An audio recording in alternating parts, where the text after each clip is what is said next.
Yes, we got a lot of news going on for you today, and I love it. And thank you for joining me because the day has been really good, even though it looks like rain out there.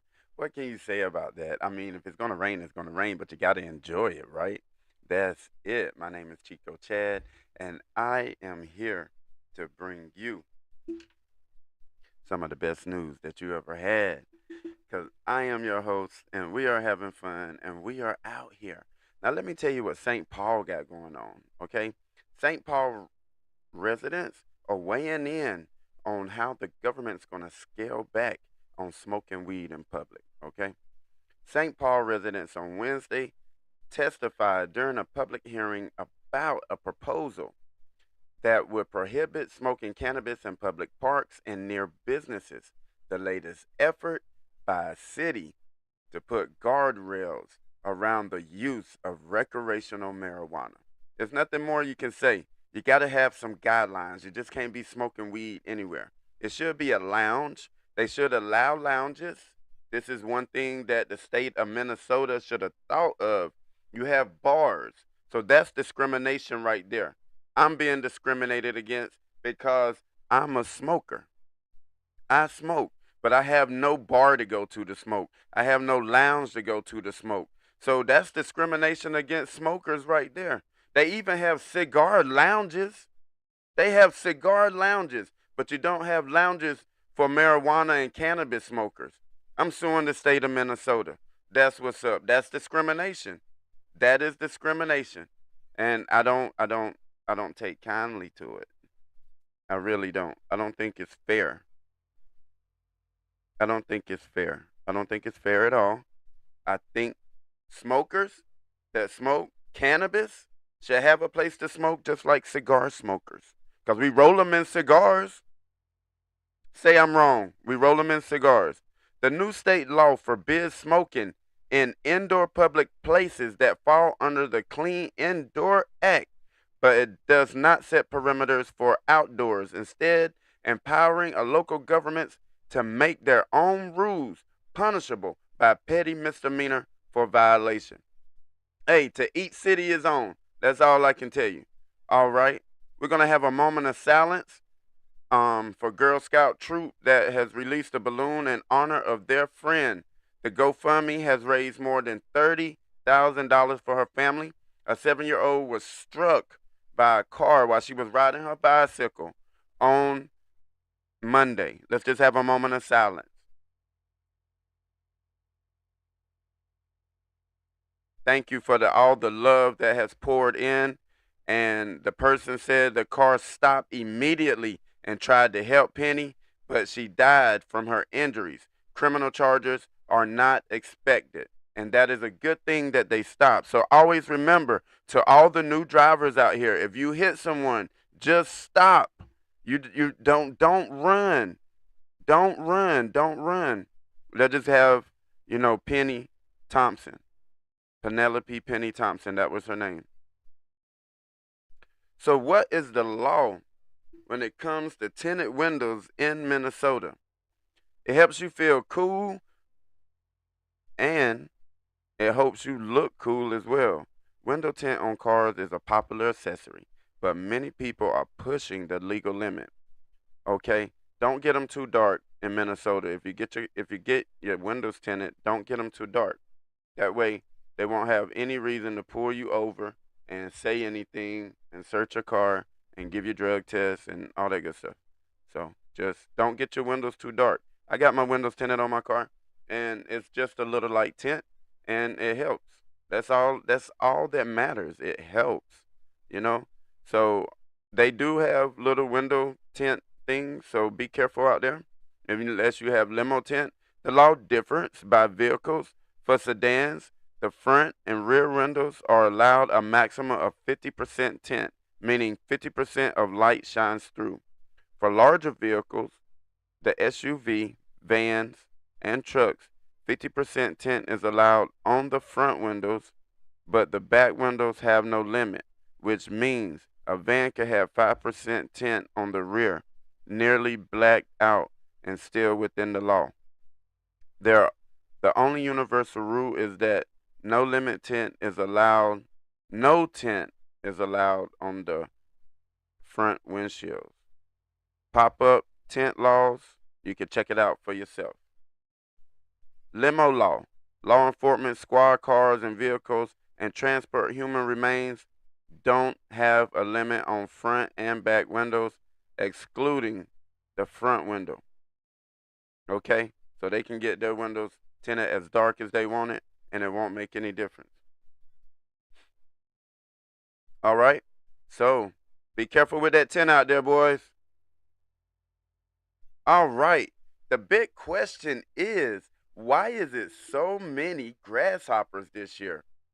Grasslands and crop fields of Minnesota are hopping this month. A summertime insect is thriving, reaching numbers higher than usual. On a stroll through the prairie grass and the highland hills ski area, one might think jump around by the house of pain, jump around, get up to get down. You know, it's a field comes alive with insects quickly launching, some hitting the people walking through, the fitting soundtrack for the frizzy field. Every year around this time, the year especially, we get some questions about grasshoppers. But this year definitely more so, said Dr. Anthony, the University of Minnesota. But anyway, let me tell you, Dr. Anthony said the reason why there are so many grasshoppers is because it's a dry and hot condition. That's why August is typically when they are most visible. It is a perfect time to feast on the foliage while being a few months into their growth cycle, awful, making them noticeable by size. When it's cool and wet, grasshoppers don't do as well just because the fungal pathogens tend to get into their eggs, cause infection. So they like dry areas. Okay, that's the main thing. That's all that counts. Give it up for the grasshoppers.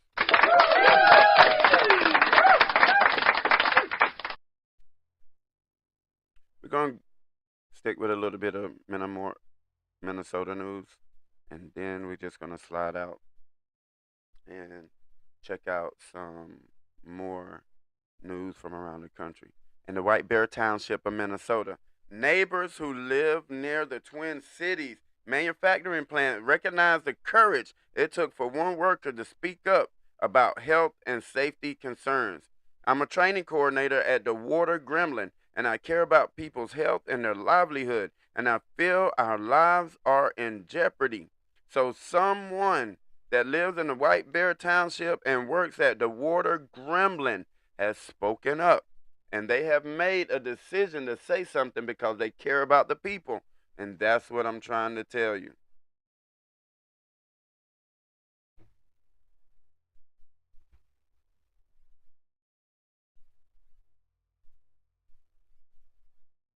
Welcome to Breaking News with Chico Chad. Thank you for joining in.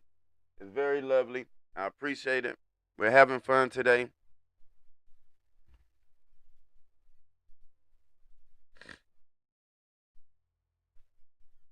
White Bear Township, thank you so much. All right.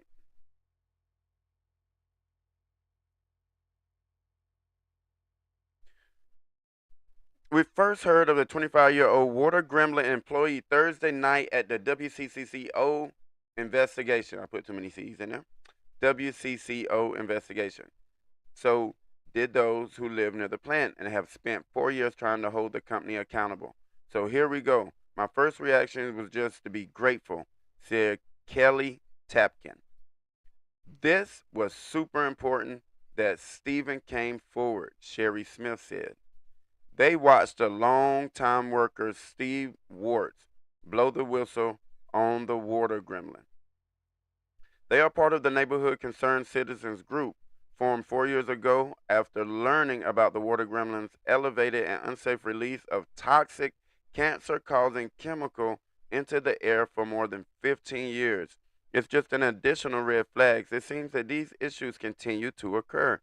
4 years ago, when this issue was first brought to light, it was staggering, and here we are 4 years later, and they haven't come into compliance. Something needs to be done. Something needs to be done. Who's letting them do this? Who's allowing this? Why are they still allowed to even operate a business? Why? What's going on? We need answers. White Bear Lake needs answers. Undocumented immigrants can now process to get a driver's license under the new Minnesota law. Give it up for Minnesota.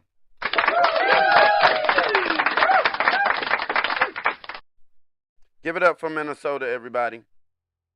Because they are allowing undocumented immigrants to get a driver's license. That will at least make the roads 25% more safer, because they will have a little bit of driver's education for this country. That's all that counts. Now, my only concern is none of the signs are in their language. So let's make sure that they can at least understand and read the signs in English. That's all that needs to be said about that. 3 people were found dead at a Breezy Point resort, but the police say no ongoing threat to the public. So just be careful out there in Breezy Point. Okay? NC woman wins $1 million Powerball prize during a weekend getaway. Man, April Royal of Fayetteville, North Carolina, took a weekend trip to the beach with her husband and won $1 million Powerball prize. And there she is with her husband on September 5th, 2023, picking up that check. Give it up for Miss April Royal. Give it up for April. That's what I'm talking about, man. Spread some of that love. It was a guy that bought a Powerball ticket. He went back and started sharing it with everybody at the store that he bought it from. Booyah! Give it up for him. Give it up for him. You know what I'm saying? Give it up for him. That's what I'm talking about. That's what I'm talking about. So Microsoft reports highlights that Chinese social media campaign against the United States. Is it the people against the United States, in the United States, or just the people in politics in the United States? So let's get it right. We're not going to dig into that, but I'm just giving you guys a heads up. Actor Danny Masterson faces 30 years to life for 2 rapes. You're already famous, bruh.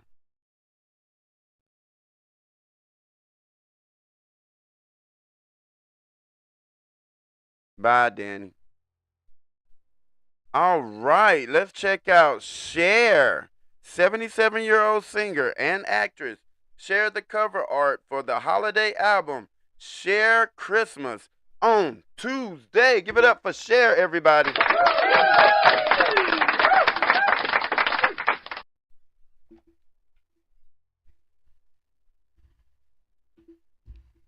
Give it up for Cher. Cher is out here still making albums at 77 years old.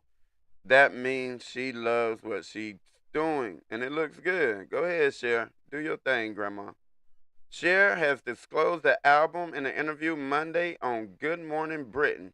I really am proud of this. It's a Christmas album that's a Cher Christmas album. It's not your mother's Christmas album, the singer said.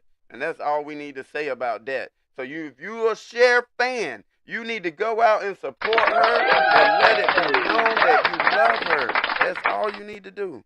Just share it.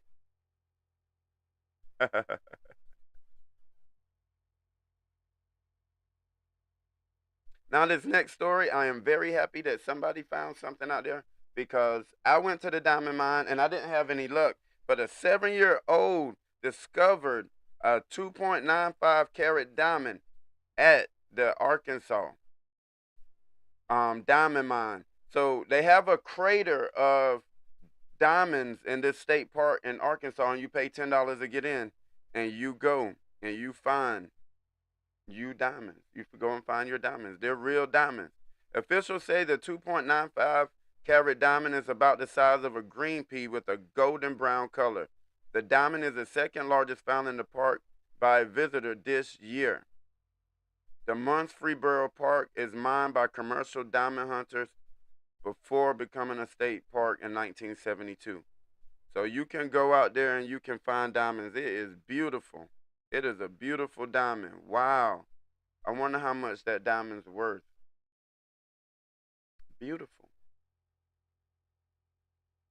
I want to take my kids out there. They might find all the diamonds. All right, here's some news for you. So, Ava DuVernay, making Venice history as the first African American woman in competition. And you know what they told her? Not to apply because you won't get in. Now, we're going to dig into this story.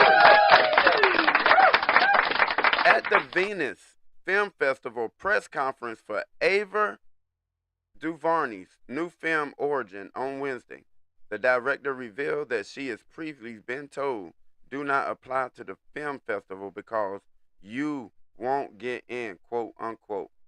DuVernay is making history this year as the first African American woman in the film festival's 80-year existence to have a film compete for the Golden Lion. Origin, starring Anjuan Ellis Tyler and John Berthel, chronicles that are remarkable life and work of the Pulitzer Prize winning author Isabel Wilkerson of that investigates the genesis of injustice and uncovers the hidden truth that affects us all, according to the film's official synopsis. Now, you definitely got to go and support this. It's called Origin. You definitely need to go and support that. Convicted of embezzlement, former Baltimore Mayor Sheila Dixon is running again. You got to give it up for her and her campaign. She's really strong-willed, really strong-minded. Let's hope that she can get it right this time. I love you guys. This thing is going on, and we're going to do it right. Let's go. That's what she says. I don't know what her campaign slogan is, but that's what she says. She's running in 2024. Let's go.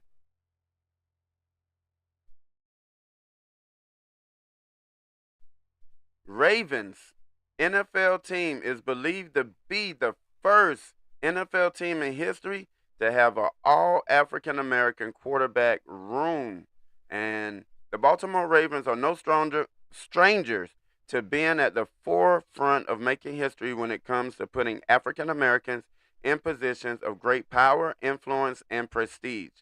While they are the only one of the 13 teams that have yet to employ a black head coach, they've only been around since 1996 and have had 3 head coaches in franchise history. However, they were the first organization to ever name an African American as their general manager when they promoted Ozzie Newsome from vice president of player personnel to their official head front office executive in 2002. And that is great news. Give it up for the Baltimore Ravens. I got family out there in Baltimore. What's up, cousin Vernell? What's up, cousin Bo? What's up? What's up, fam? This your boy Chico Chad out here. We having fun. And Baltimore Ravens are doing their thing. That's what I'm talking about. We're having a lot of fun out here. We are enjoying this, and I hope you guys have fun enjoying it with me. My name's Chico Chad. I love you. We got more news coming up. Just stick around. Stay tuned. Hit that notification bell. Hit that subscribe button, and I will be there. Cheers.